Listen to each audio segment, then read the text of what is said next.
Hi guys! Medyo matagal-tagal na akong hindi nakapag-upload. Pero New Year's resolution ko is magsisipag na akong mag-upload. So, titingnan natin kung matutuloy ba. So, let's answer a question. Paid training po ba and anong oras ang training?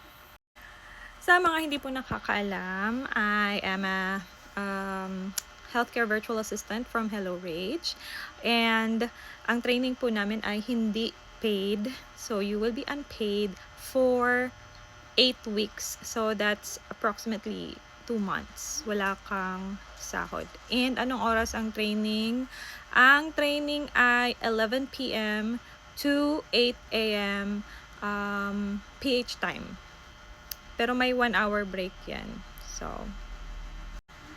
sa mga nagbabalak na mag-training sa Hello Rage at isa kayong breadwinner, I suggest na mag-ipon-ipon muna kayo ng pondo to sustain the training plus the waiting time to have a client.